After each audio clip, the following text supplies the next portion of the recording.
If a square garden has an area of 25, what is the length of one side? Today we crack this puzzle using square roots and cube roots.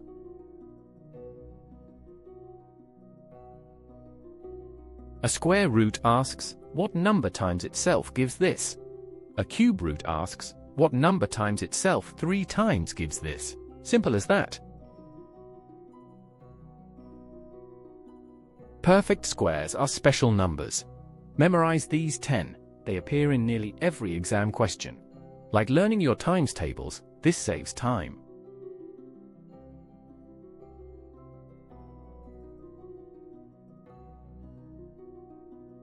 Perfect cubes grow faster. 1, 8, 27, 64, 125. Their cube roots are simply 1, 2, 3, 4, 5.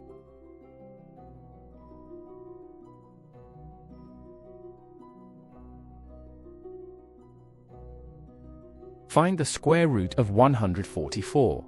When the number is large, we use prime factorization. Break it down into prime factors completely.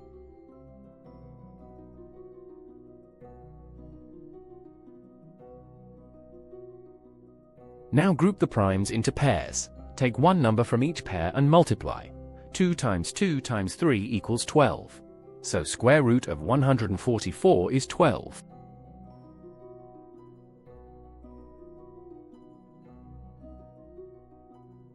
Now harder cube root of 216. Same idea, but we group into threes, not pairs.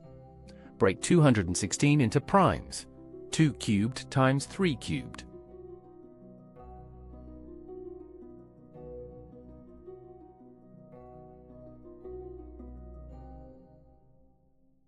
Group into triples. Take one number from each triple and multiply. 2 times 3 equals 6.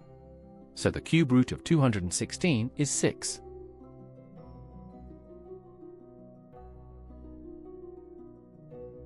Many students think the square root means half.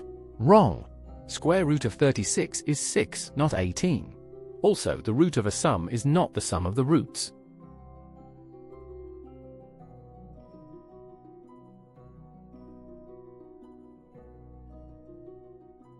Remember this catchy phrase: pair for square, triple for cube.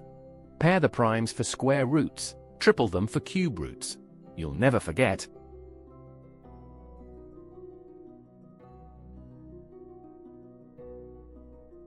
Subscribe to Ovasaabi for more lessons. Visit ovasaabi.com for full courses and exam practice.